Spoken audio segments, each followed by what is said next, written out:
Hi, would somebody on Zoom be able to talk for a second? We just want to test to see if it's working this time. Good afternoon. Okay, thank you. I can't hear you. I'm gonna call CTN.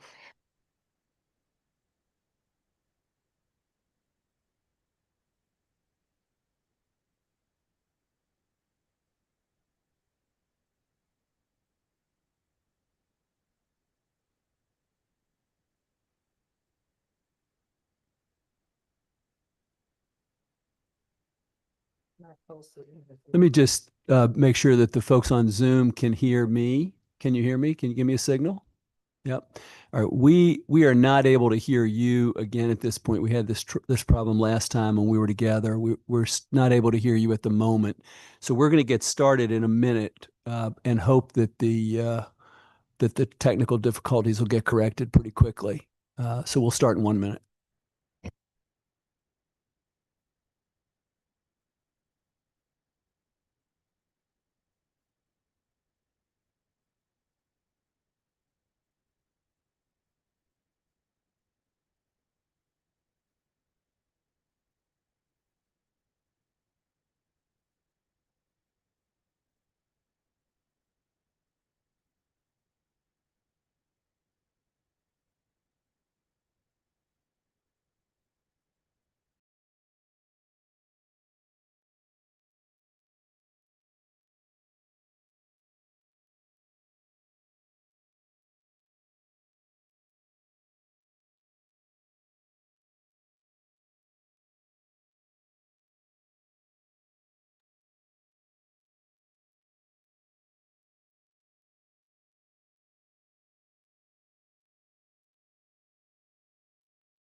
Just another minute, folks, and we'll get started.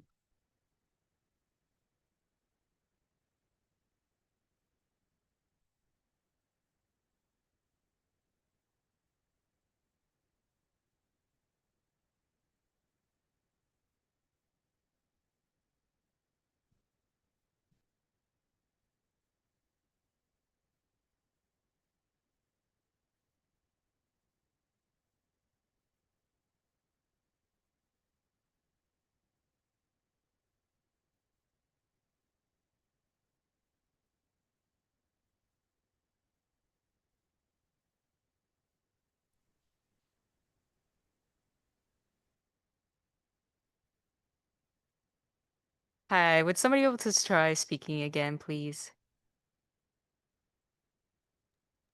Hello, can you hear us?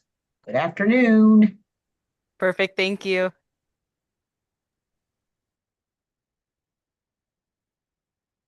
Thank you. Hopefully technical problems are behind us and we can proceed. So this is the uh, Connecticut Promise Task Force meeting, October 22nd, 2025, just after 12 o'clock.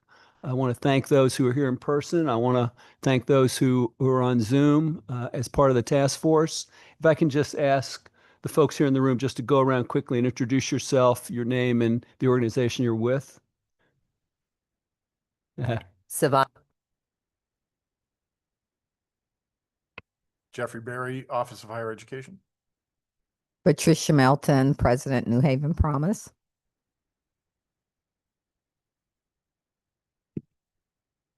Ajit Gopalakrishnan, State Department of Education.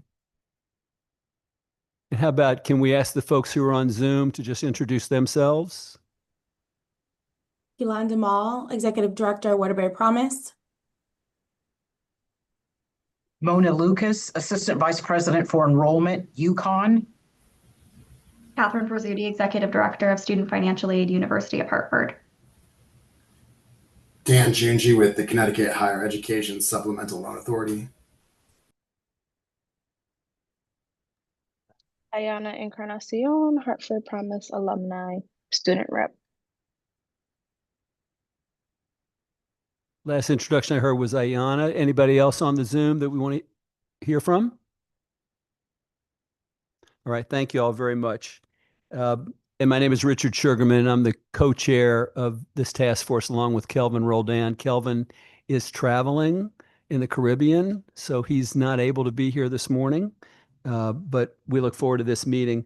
Let me just start with just a very quick recap of the October 8th meeting. At that meeting, we reviewed a number of materials and reports about the Roberta Willis program, other state promise programs outside of Connecticut, and the existing promise programs in Connecticut that include New Haven, Hartford, and Waterbury. Each of those programs describe their features, the ways that they are similar, and in some ways that their design is different from one another.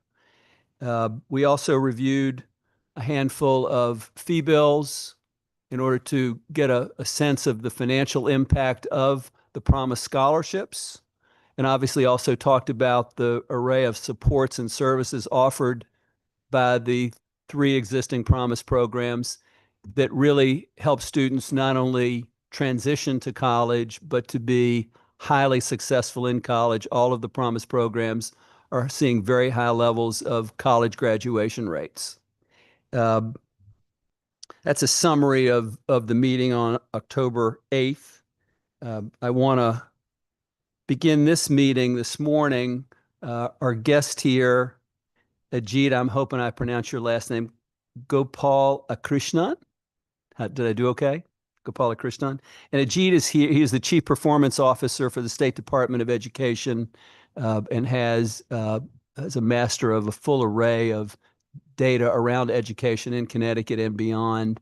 And Ajit, I want to thank you for being here and presenting some reports and some data points that will help sort of create some grounding and foundation for us as we think about higher education, but also as we think about the entries into college and K through 12 education. So we'll turn it over to you. Great. Thanks, Scott. Richard, I'm sorry. It's okay. Thinking of Scott Sugarman. Is he your, maybe you know? He's my son. Oh, okay. There you go. I think we've talked about that before.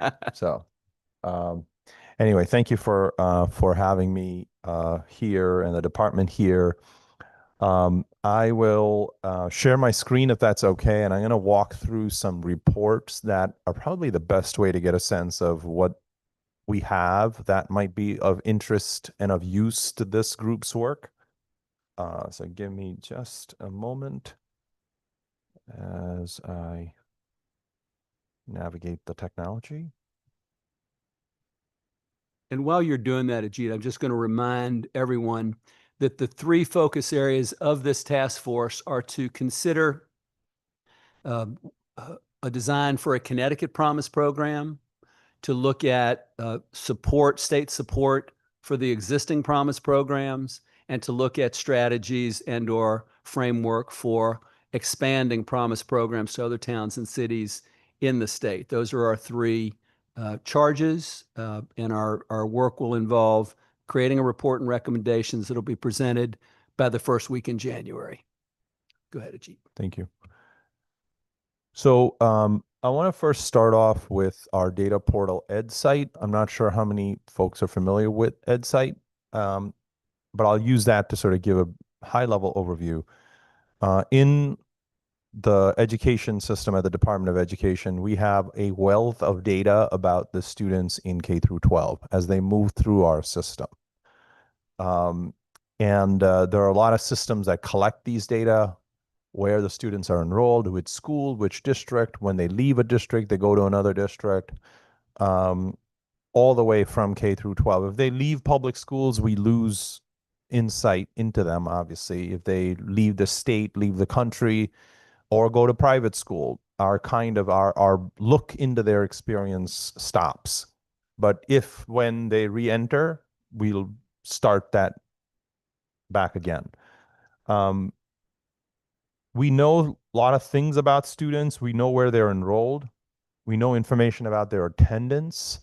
We actually started collecting attendance monthly. So we kind of have a sense of like, how are students attending school throughout the year? We collect data on disciplinary incidents when students receive suspensions, expulsions, things like that. We track that at a kid level. We know who are the English learners in our system, and we have some achievement and growth measures about them. We obviously have a lot of data about our students with disabilities when they're identified for special education and they receive special education services. We know a ton of information about them. We also actually track students who experience homelessness.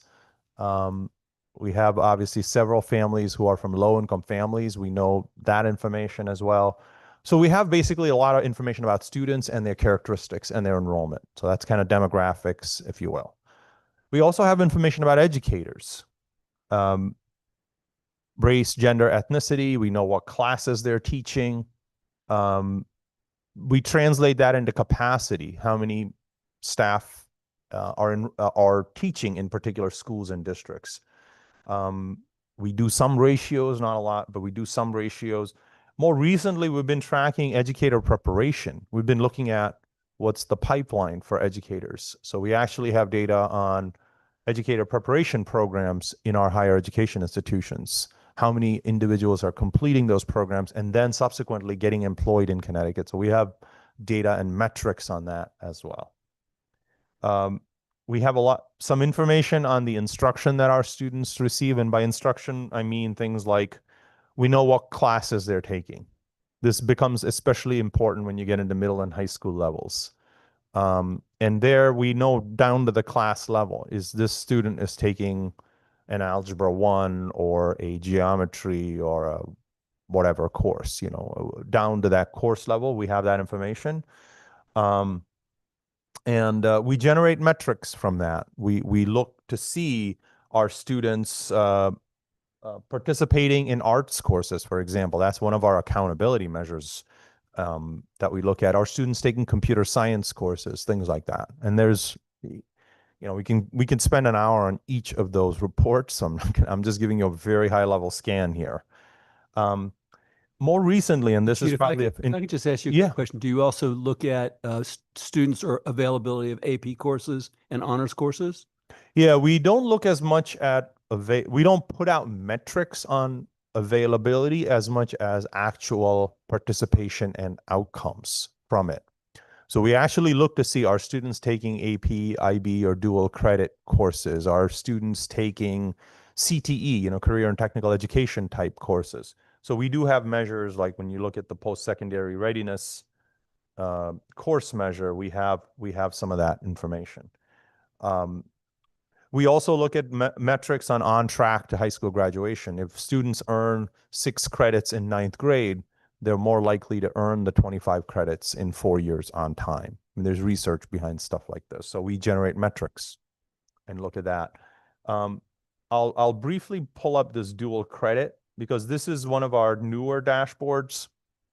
And here what we actually are able to do is we receive course enrollment data from our higher education institutions. So many of the folks who are on this call here, UConn, the entire CSU system, including CT State and the 4 years, and about 14 or 15 private institutions also send us data of the students in high school who are taking college courses. And so we generate from that reports that show what are the courses that students are taking when they're in high school.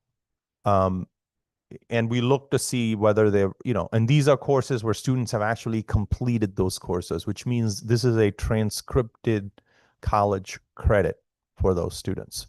So it's on the college transcript, if you will, because they have registered with the college.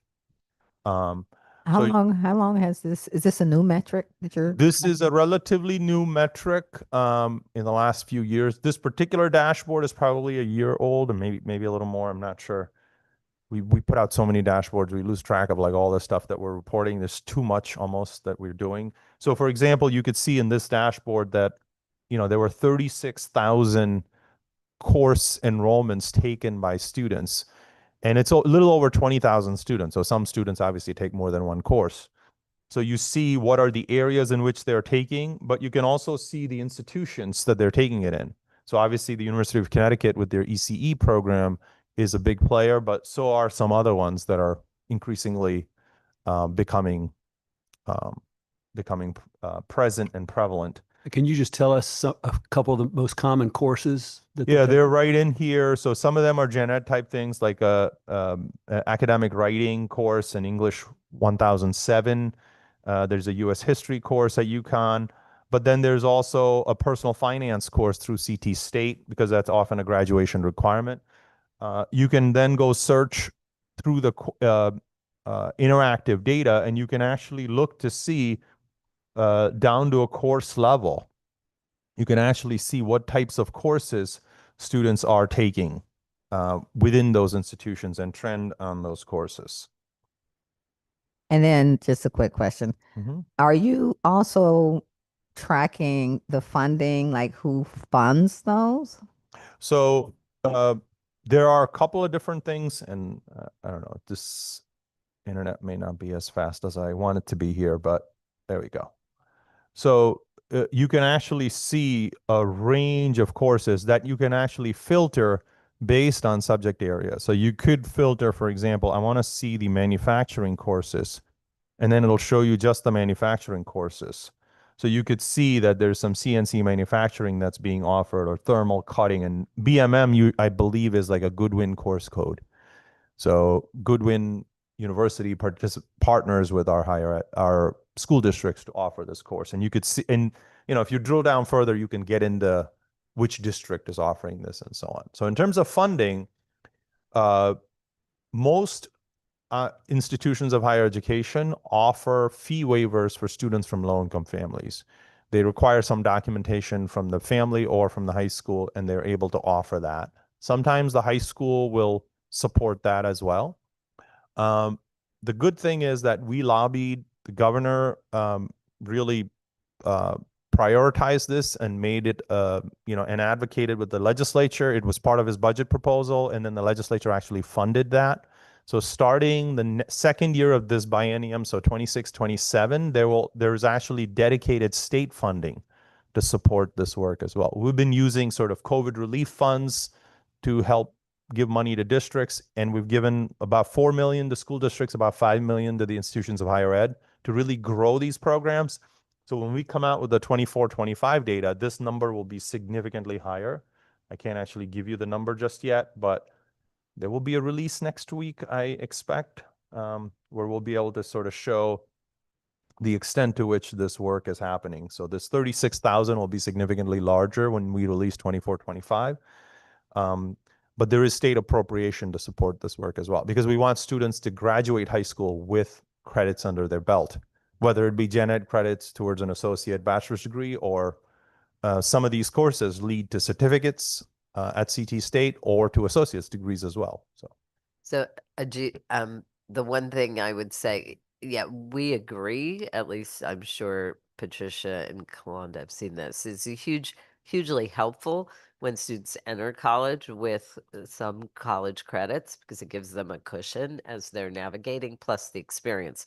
The problem I've seen in Hartford Public Schools in talking to them is that it does require a staff person at the school to be able to teach the course. And so when they're short, like when they're short staffed already, and then they don't have the staffing at many of the schools to provide the person, even though it's a program with another college, with a college, there still has to be a point person in the school system unless they're transporting them, which is also Infinitely more expensive. right. Yeah. So those are some of the like other things in terms of looking at just as the state thinks about how they fund, because I think it's really important.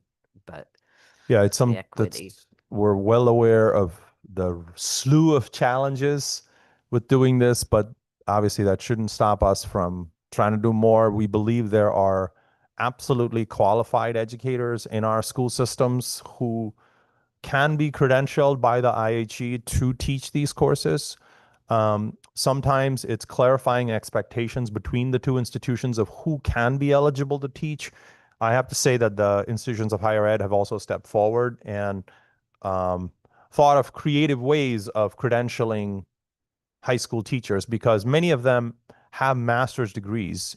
They have master's degrees in education, but they have bachelor's degrees in their subject area, and they've been teaching this content for years. And so so I think the IHEs are stepping up and thinking creatively about credentialing.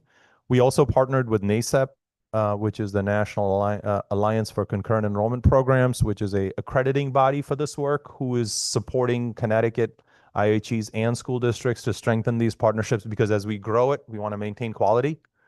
And so that work is also happening.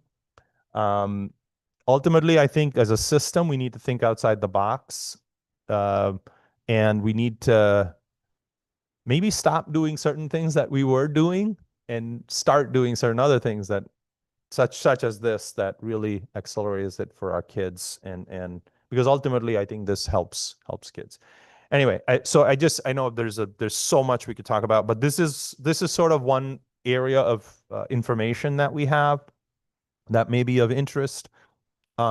We also obviously have test score data, and we assess students in English language arts, mathematics, and science through the grades.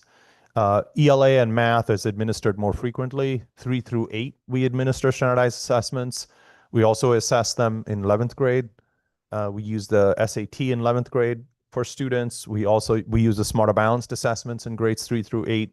Standardized measures tend to be very aligned with each other. So when you get a good standardized measure, it's a good predictor of future success in a lot of different ways. Not the only measure by any stretch, but it's a measure, and a good one, a good standardized measure.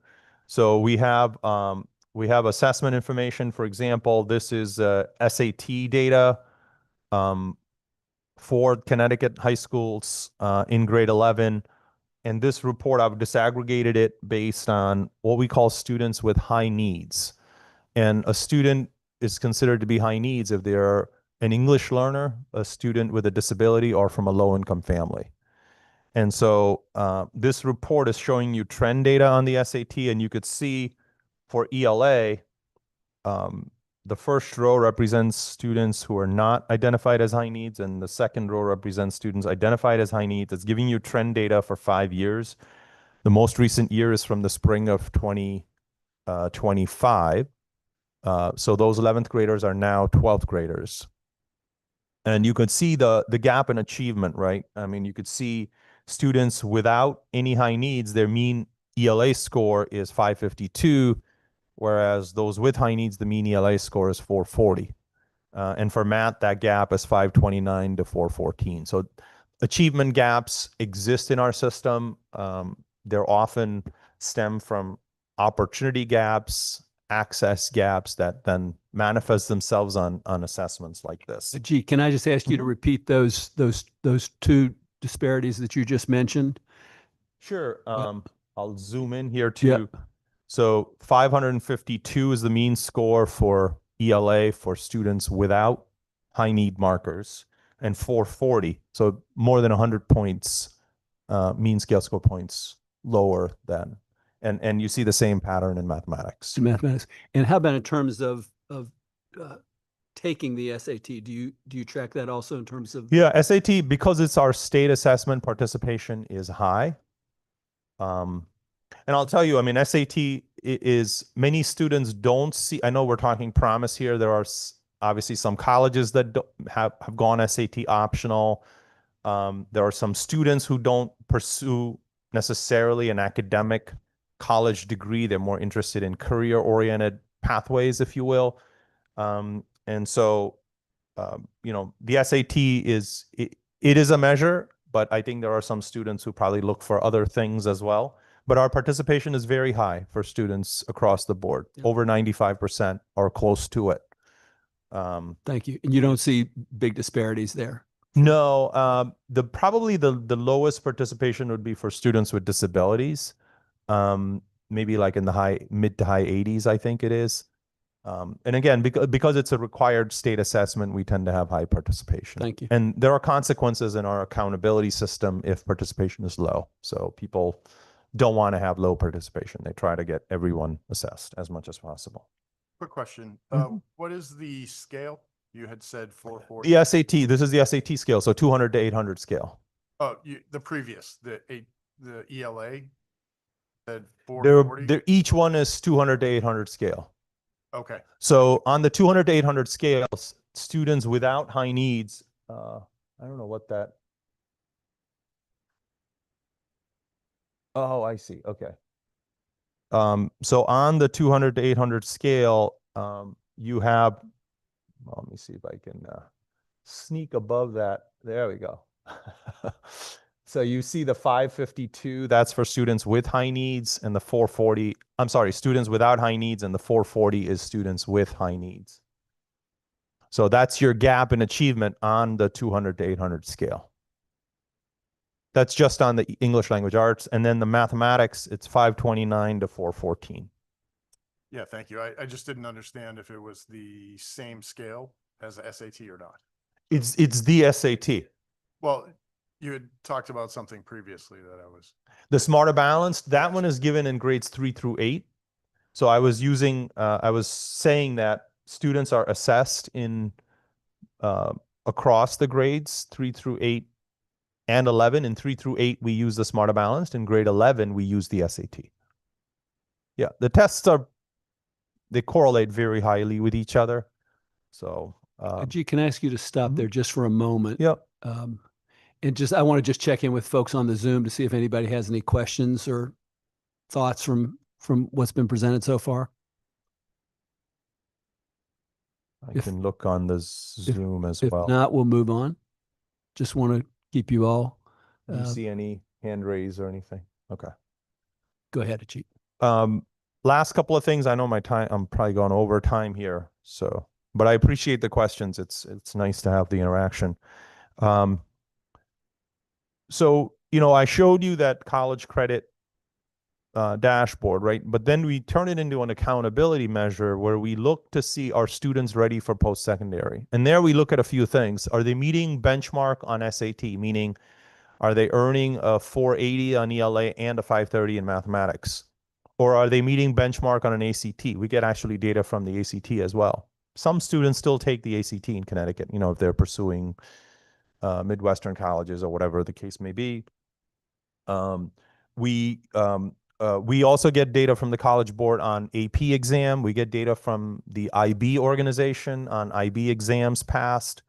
And then we combine the dual credit that we get from all our Connecticut institutions to generate sort of this composite metric.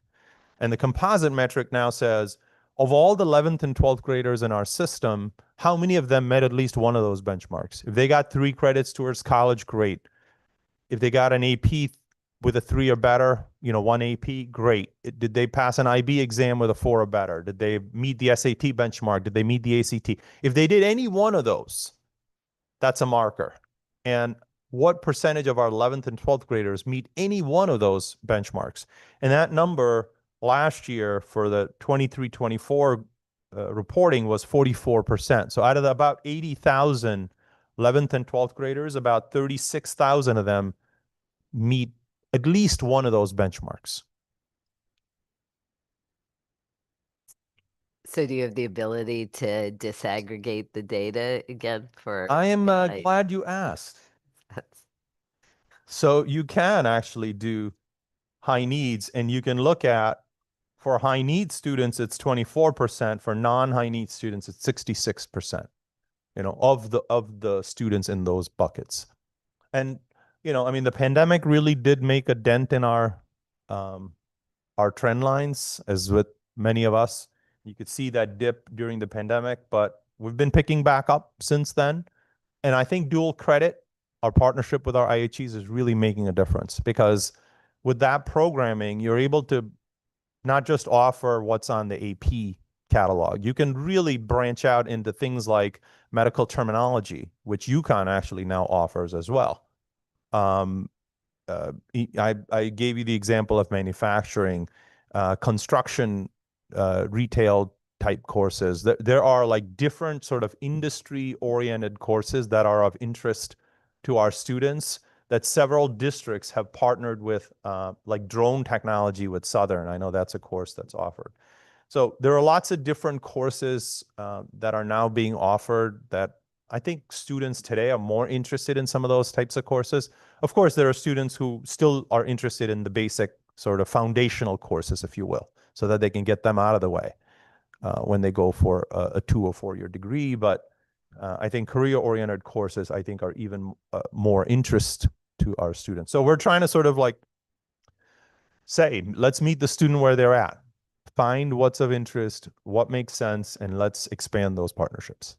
Ajit, I have a question. Mhm. You were saying how during COVID, enrollment dropped, but we were digging in and saw that there was an increase in, a substantial increase in enrollment in the CSCU. So for 10 years, they had shrinking in enrollment, but then there was a surge in enrollment in 2025. Do you know what that's from? Is that from? Because of our investments. Okay.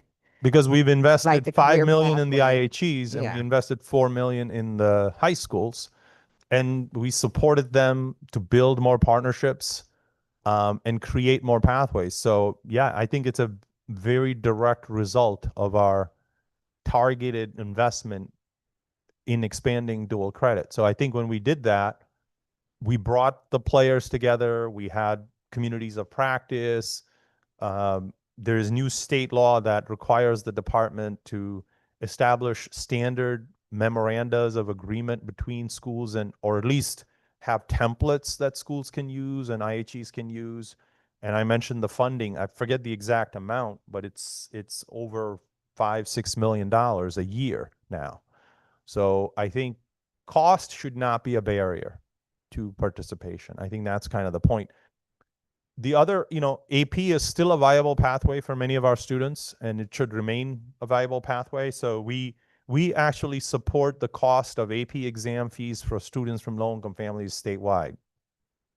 Last year, we spent on that close to $650,000 or $700,000 for students across the state to take AP exam and not have to pay any fees. The College Board covers some of the cost, and then the department picks up a big chunk of that cost as well.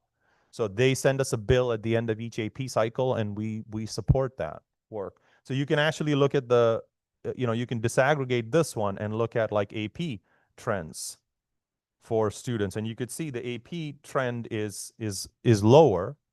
The rates are lower. You can also look at dual credit, like what percentage of students are earning 3 or more credits. And this data for us, for this metric, it starts in 21, 22. You can see the increase there too. And again, you're going to see this increase when we come out with 24, 25 numbers. Very soon. Can I ask you just to go back to the figure in terms of that showed the college readiness figure that ranged from 24% to 60-odd%? Yep. Which is the overall. Basically, that's the composite, like any measure. 44% being the average. How does that compare? Do you know how that compares to other states, or at least other states in the Northeast or New England? It's hard to get comparable data on this particular metric because we are going to great lengths to incorporate the IHE data into our analytics here, which takes a lot of work for us to match the college data with our data. So I don't know of any other state really that does it the way we do it in terms of, sometimes states might take a district reported measure. We don't use the district reported measure here. We're actually getting the data from the colleges, because then we're assured that that is on a college transcript.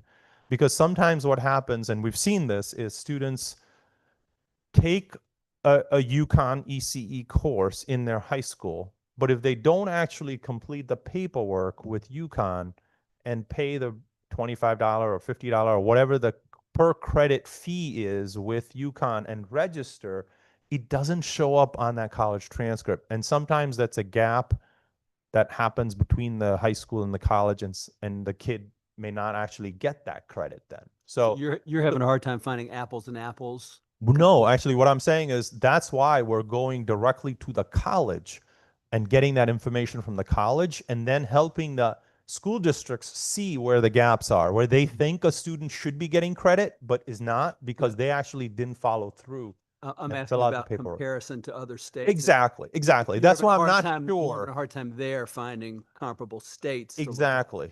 Exactly. Okay. I think when it comes to AP, the College Board reports on that metric, so you could see, what percent of graduating high school seniors, let's say, and College Board puts out these rates, have at least one AP exam under their belt.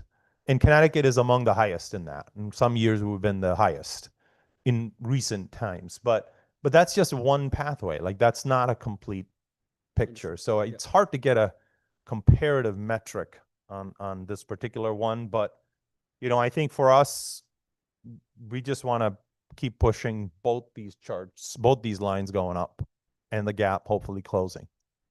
Well, I just wanted to just comment. I did a lot of work in Indiana and Ohio with the early college high school movement that was funded by the Bill and Melinda Gates.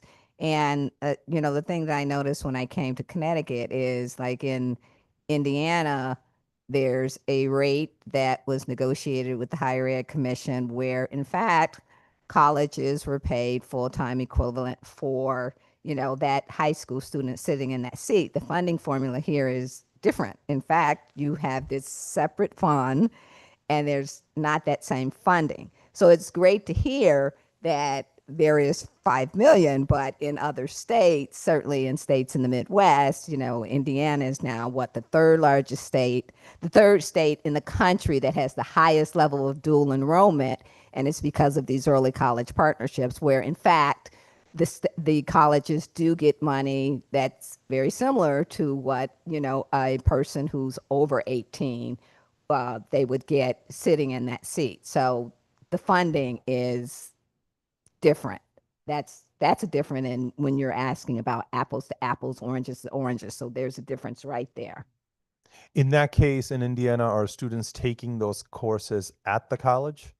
I was basically the dean of early college for Vincennes University. So you basically had a satellite. Some of it was dual enrollment, meaning that those courses were being taught by the high school teacher, but they met the credential. They, Right. had an undergraduate degree and 18 graduate Exactly. credit hours and whatnot. But most of it was actually taught by the professors at the college. So Our model is probably flipped. right. Because I think Exactly. I think partly because of the UConn presence, because UConn has been doing this for a long time and has done an excellent job of getting high school faculty credentialed to teach these courses, providing ongoing professional development, keeping the quality of the program up. And the other partners are, I think, getting there to that level. So I think our model is much more of this work happening in the high school, not necessarily happening in the college. There's some that happens in the college, but not the majority of it. I think the majority of it happens at the high school. That is actually a data point that we'll be getting from the IHEs next year. So when we release the 25-26 data, we'll actually be able to split how much of this activity happened at the high school, how much of this activity happened on the college campus. We'll be able to see that. Ajit, are there other data points that you want to bring to us this The morning? last one I'd Yep. want to do is actual college outcomes. Yep. And so here, we actually track our high school graduates into college through the National Student Clearinghouse, right? So we've been doing this for, 15 years or more. And we are able to track that and then know at a kid level for every state, every district, every school, and every student group what's happening in terms of post-secondary entrance. It is an accountability metric for us for schools and districts. So they know that they get points in our system, if you will, based on how the rate at which students enter post-secondary. And you could see the COVID pandemic effect, right? After the class of 2019, the rate declined a little bit. It's kind of hung around the 67% now. It's no longer the 72% 70-ish%. And if I were to disaggregate by free or reduced price meal eligibility, I would say, those from low income families, this blue line took a greater dip, if you will. They were almost in the high 50s. They went to the really low 50s. Now it's kind of stabilizing in the mid 50s for post-secondary entrance. We also obviously report college completion rates. So whether it's an associate's or a bachelor's, you can actually look to see, 4-year degree attainment rates and then the 6-year degree attainment rates. So the rates have declined of entrance. The completion rates are increasing a little bit, which is kind of encouraging. The on-time sort of 4-year college completion rate, attaining some degree, and then even the 6-year rate is increasing for students from low-income families.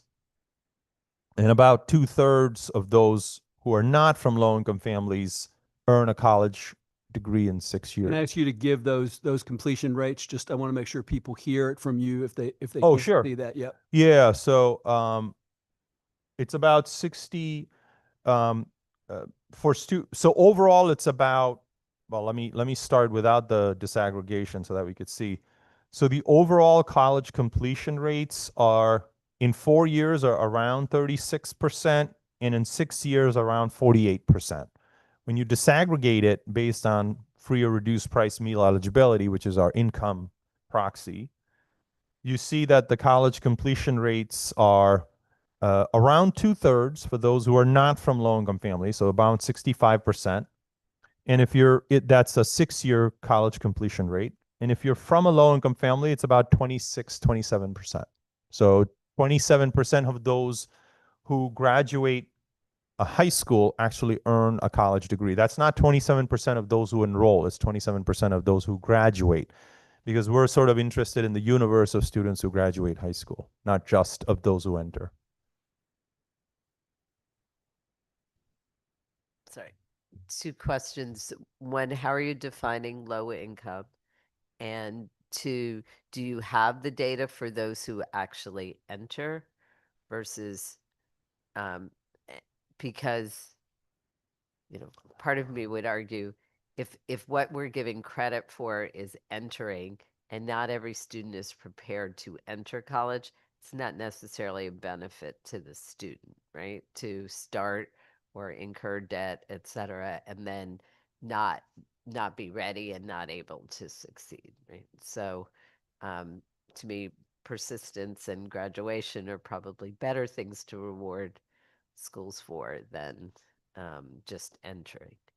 Yeah, the reason why we don't do college graduation as an accountability metric, if you will, it's just so far out from when they leave high school that it's not proximal to their high school experience to hold a school accountable.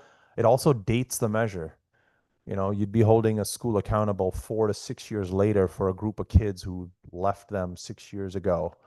And too many factors come in the middle, which is why we don't do it. We sort of say, at least get them matriculated in summer, addressing summer melt and whatever else that might be. Get them positioned.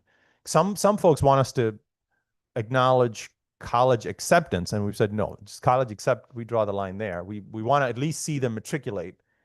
We report post-secondary graduation, so schools can see these data. One other point I'll mention is you can also look at the actual numbers, and I'll stop the disaggregation for a second.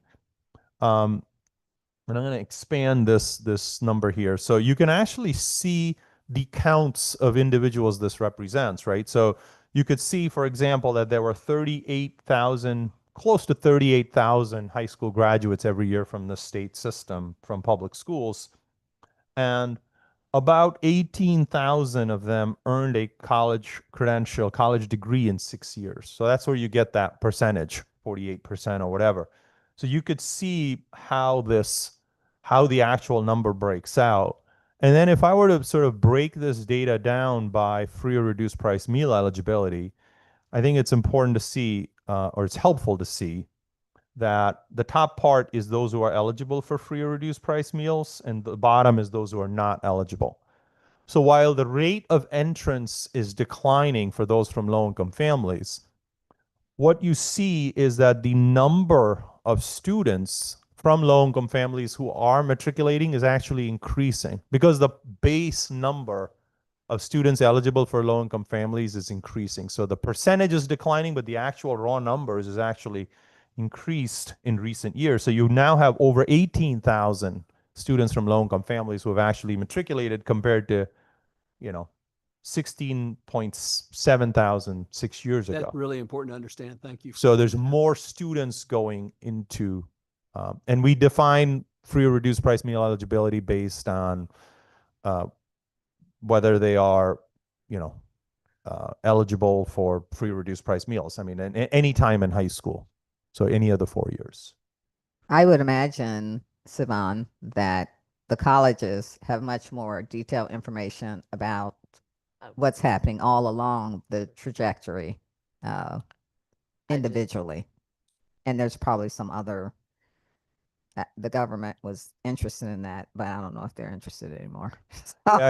So I think the difference in how colleges look at this and how we look at this is in the case of the college, they're looking at who they have, and they might not all be recent high school graduates or from Connecticut for that matter. We're obviously looking from our sort of exit graduate pool, if you will. So I'll put a plug in at least to look at persistence then, which is only 1 year out from college, from high school graduation. So just in terms of, it worries me to push kids to college who might not be ready because it counts for the state. And this black line is the persistence rate actually for those who were, it's the first year freshmen who persisted into the second year. So that is the persistence rate. But it's not what schools aren't rated on that, right? No, they're not rated on that. Again, that makes the data even more dated, like it pushes it 2 years out. So in any case, we do look at this. Can I just mention one last thing before I sign off? So I've shown you sort of post-secondary data. And this, by the way, is available to our school districts at a student level. So they can actually go in and see which of these students entered college. We cannot show them which institution, but we do show them in-state, out-of-state, 2-year, 4-year, that type of thing. So they can actually see that at a kid level. And the last dashboard I want to show you is labor market outcomes. We actually track the labor market outcomes of our high school graduates. And so we can actually show that those who earned a college credential, and this is for the class of 2007, who graduated, now 18 years ago, and we actually can show their average earnings out 13, 14 years. And we can do that for every single graduating class. And you could see the blue line represents those with a college credential and the orange line represents those without. You can also disaggregate this by the highest credential earned. Can you read the figure back to the first chart you had? Can you read what the difference is between those with a college degree and those without? Sure. Just to make sure everybody has it. And does it include those with some college? Yeah, so there's actually 5 breakouts that we give: associate's degree, bachelor's degree, a college certificate, some college, and no college. So in this case, there's really not much of a difference between some college and no college. The earnings are very similar. It's when you have the credential that it really makes a difference. So the associate's degree and a certificate in this case, again, there are some limitations with this data that one should know, because we can only look at earnings for those in Connecticut. We can't look at earnings other places. So that's a limitation. But given that, we can look to see, so they may go in and out of earnings in Connecticut. But again, these are broad patterns, broad trends of what's happening. So it's helpful to see that. I'm asking if you could just read the figure in terms of what is the earnings for. Yep. I'm sorry, 86,000 for those with a bachelor's or higher. And that's $6,000. $86,000 annualized earnings. And for the class of 2011, so they graduated 14 years ago, and of those who have a bachelor's degree, and this represents about 6,300 individuals.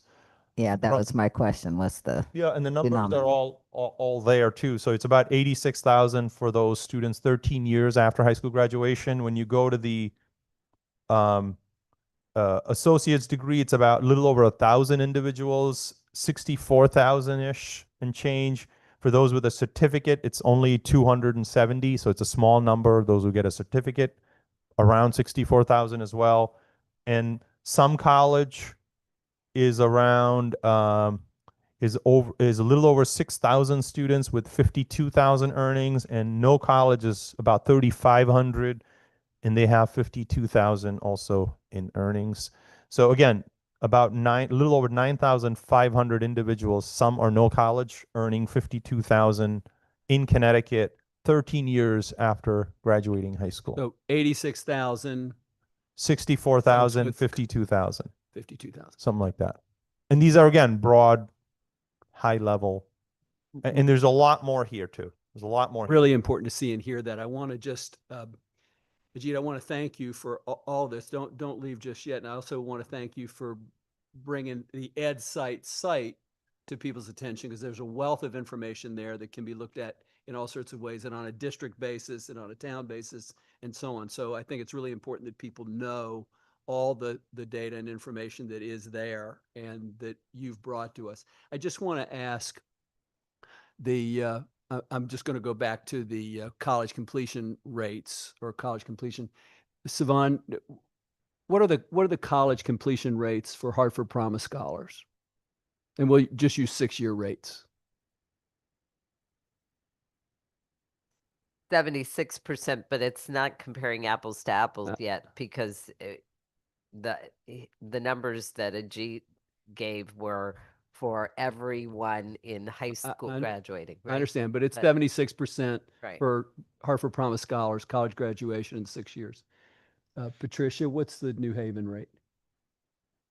Well, it was more like 68%. And one thing that I would say is I would be interested in, if it's going to be comparing apples to apples and oranges, we need to know what the calculation is. So I think there may be a difference in how folks are calculating. Yeah, but it's a high rate in both cases. Yeah, it's a high rate. Depends on what you're counting. Like I said, so yeah, it would be interesting if that is transparent, so that we can compare apples to apples and oranges and not apples to oranges. Yeah. You know what I mean? Yolanda, if you can hear there in Waterbury, I know that Waterbury is new and you only have very recent, you don't really have a college graduation rate, or do you, Kalanda? No, so we will have our first 4-year this upcoming May.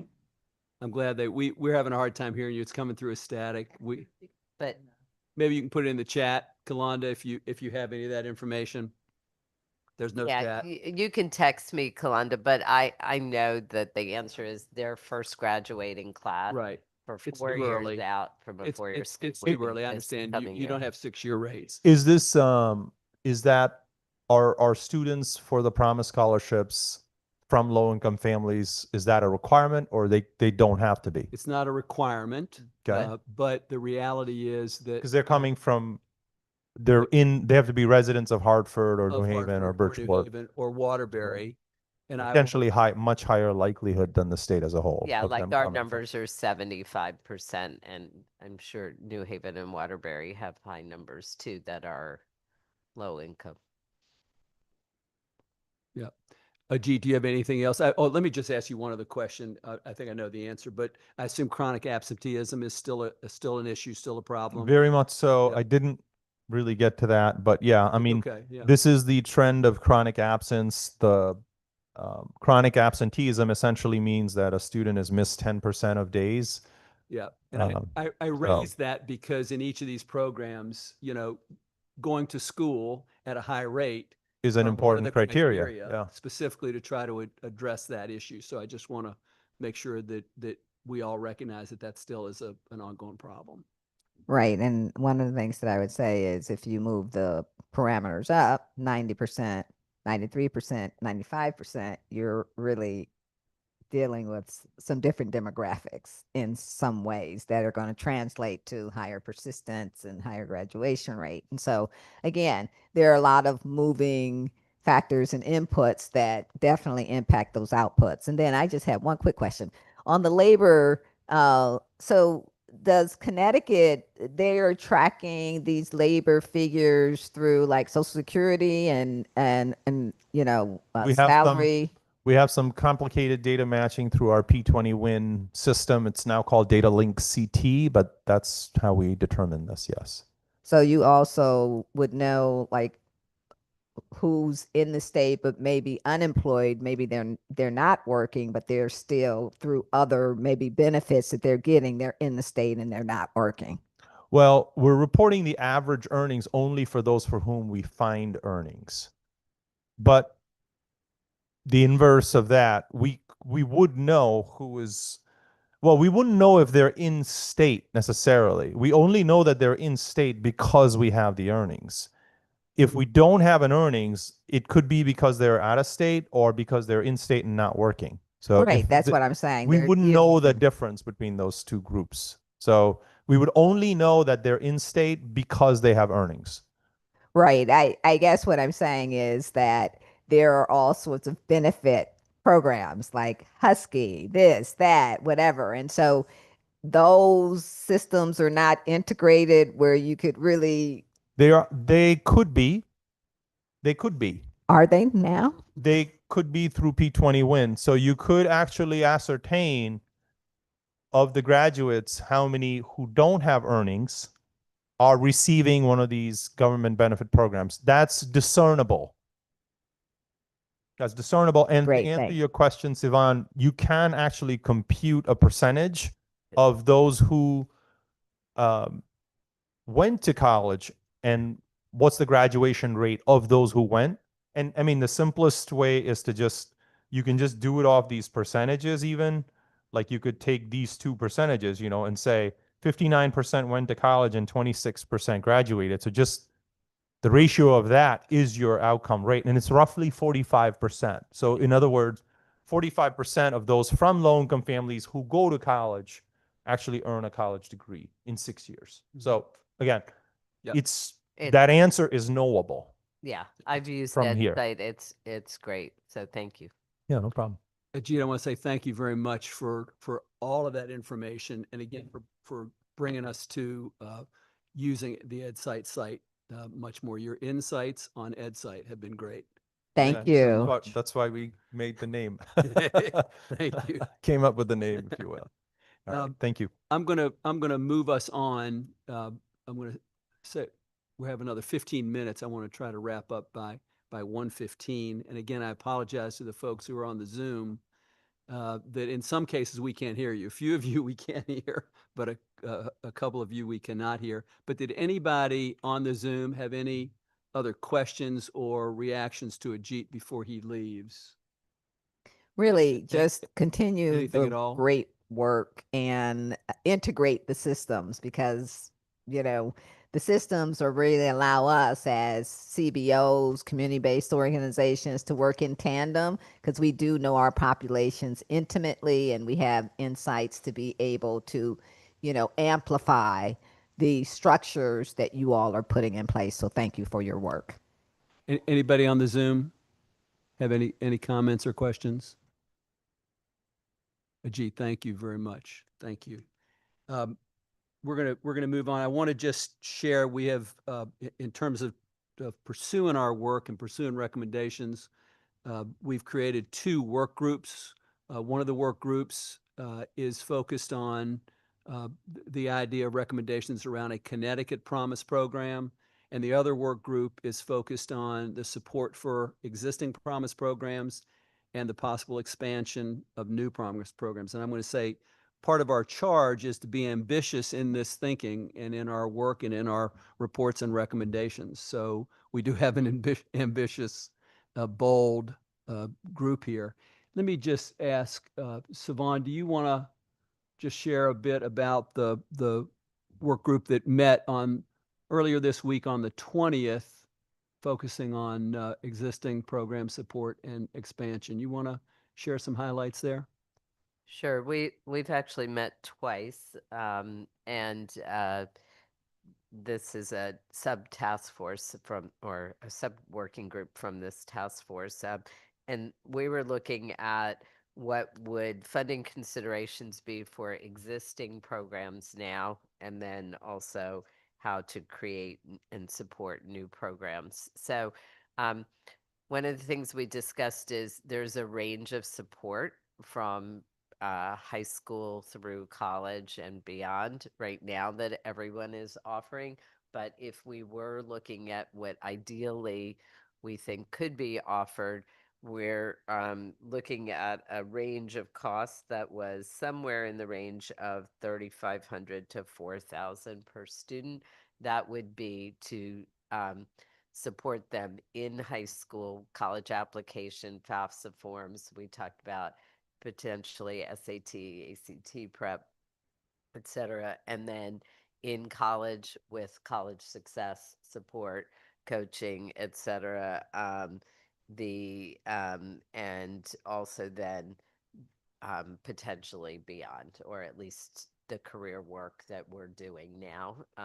And so that is the kind of ambitious costs we think would cover full services. And that would, we also did talk about the fact, because all of the promise groups are doing different things too, that there is importance to think about proposals that include some funding for support and some funding for scholarship that's being provided now. And then that important would be talking about the value proposition of these programs. All three programs already have a track record of significant success in high school, both in encouraging students to reach for higher GPAs and attendance, and also then in helping them with FAFSA and college applications. So that matriculation piece to college, but then also significant success in the persistence and graduation, as we just talked about with the GED, numbers that are significantly higher than what the state's numbers are. And then the idea about keeping talent in Connecticut is a huge one for the state as you look at state workforce needs. So some of the programs require students, for the most part, to stay in Connecticut, but even like Harvard Promise doesn't, but still 76 to 80% of our students do choose Connecticut colleges. And then still, by far the majority for all of them are coming back to work here. So that's highly attractive to what the state needs. It's also highly attractive to bringing in new employers who want to come to the state, are considering it. They need to come to places where they believe they will have a workforce to meet their needs. So those were some of the things we talked about as far as the current programs and the level of support, and also the value proposition for that. Yvonne, I'm just going to add a couple little bullet points to Sure. what you're saying. One is that it is very attractive for employers and for businesses to think of Connecticut as a highly educated state and a continuing growing, highly educated, skilled workforce. It's also important to recognize that in each case of the existing Promise programs, they have deep and extensive partnerships and relationships with business, with employers. There's a real partnership in place, and I think that'll be important going forward. Thanks, Richard. And then the second piece was expansion of new programs and how to get those started. And basically, our thoughts were around creating a consultancy and having programs that were interested in starting, then get the benefit of a consultancy that could help them with all of the varying things that need to be done to get a Promise program established and strongly established. We had a lot of discussion about the need for full buy-in from city, from a city leadership and a school system leadership, and also discussion. People brought up that some of the smaller cities might want to work with others and create more of a regional promise program as opposed to just a city specific one. And everyone thought there were great benefits to all of that. That the idea would be a city and a superintendent meet together, really want to get this going, and then could get the benefit of a consultant who would then say, these are all the other pieces that need to get in place before a program could then approach the state for state support and funding, because they would need community foundation support, other corporate support, community buy-in. There are many things that go. In terms of how long it will take to establish new programs, I mean, we think any new program is going to take somewhere in the range of 5 years to really get fully established. And I don't want to say a number that I think could happen in that amount of time. I think it just depends on the buy-in from various city and schools leaderships. Is it safe to say we're still thinking about and working on the scale and pace? Yes, Is that I right? think that's a better one. So I think I would say those are the main things in trying to be brief and watch time for the other group to report. That's great, Savon. Any other input or questions about that, either from the folks on the work group or otherwise? Well, what I would say is that's all great stuff. And again, there is the promise movement as we know it, how we're implementing it here. Again, there are a lot of terms out there around promise, but we're really talking about the model that came out of Kalamazoo. And there is a huge network out there of states, for instance, California, not Detroit, but Michigan, that have actually done what we're trying to do around scaling and taking it to many communities as opposed to at what we have now, which is 4, of which Bridgeport is now officially a promise program. So there's a lot out there already that's been done that we can look to in terms of how we can learn and not recreate the wheel. Be more efficient. And we are trying to draw on all that experience. Let me just ask the folks in the second work group, the Connecticut Promise work group, Patricia, do you want to?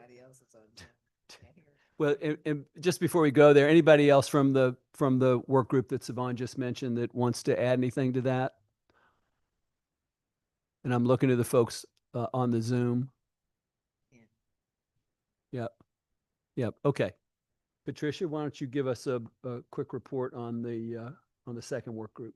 The second work group is focused on a Connecticut promise, a promise program that would be funded preferably by the state that might then incentivize and work in conjunction with communities, because you do need the community buy-in.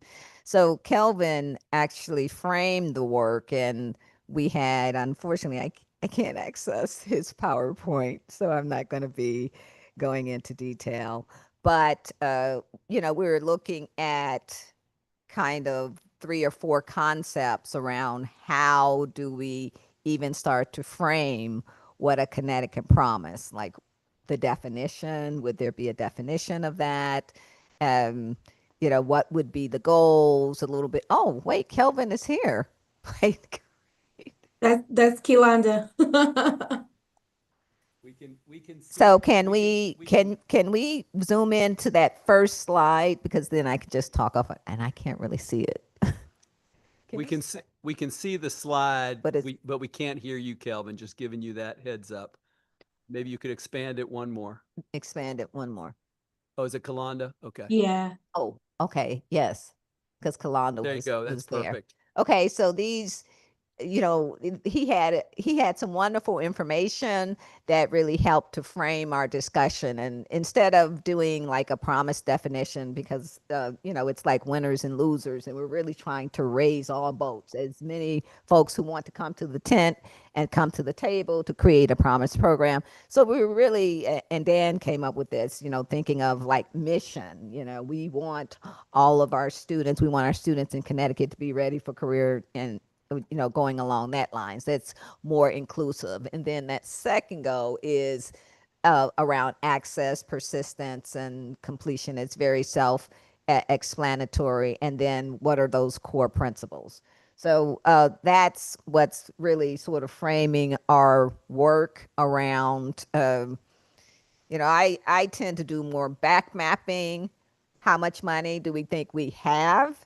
Because so many of the promise programs really focus on the budget to then back in with design features like 95% attendance rate or whatever it's going to be. So we're going to approach it from both, thinking around when we come with recommendations, something that would that all people can buy into, because if it's funded from the governor's office, maybe we don't need complete buy-in. But if it's coming from the legislature and that part of the budget, we're going to really have to think about, how to navigate those political waters. Because I always say we have 4 Connecticut's: rural, suburban, urban, and Fairfield County. And on that I will, leave it pretty open, but we'll have a more extensive report out in subsequent meetings. And we've met twice, and we'll be meeting several more times before our Thank you, final Patricia. date. That's great, Patricia. Thank you. And it's fair to say the work groups are working and pressing forward here. So I'm excited about that energy and that commitment, and thank you, and thanks all the folks that are part of the task force and part of these work groups. Let me just, before we finish here, just say our next task force meetings, just want to make sure that folks have that schedule, that we're going to meet again on the 5th of November. That'll be a virtual meeting. We're going to meet then on the 19th of November, at 12 o'clock on the 5th, virtual meeting. The 19th, also 12 o'clock, a virtual meeting. And then on the 3rd of December, we'll have an in-person meeting where we will hopefully be close to being able to present at least advanced draft reports and recommendations. And we've identified a follow-up meeting, if we need it, on the 10th of December. That meeting on the 3rd of December will be in person, and I hope everybody will be able to be here, because then we will be presenting those draft reports and recommendations. Anything else before we adjourn today that anybody has?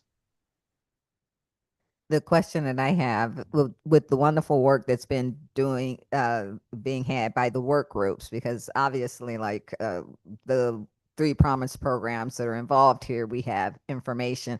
Will you all be sharing with us, for instance, your notes that we can look, and if we wanted to add anything to that, and just in terms of ideas, knowledge, expertise, and then, our groups. Absolutely. I think that's a good idea. The group, Great. the Thank 2 you. work groups shouldn't be working in isolation here. Yeah. They should be sharing information, because Right. we're going to present one single report. So really good point, Patricia. Absolutely, we will do that. Anything else before we go? Thank you, everybody, for being here, and have a good rest of the day. And it's about 1:15. Great. Thank you, Richard. Bye.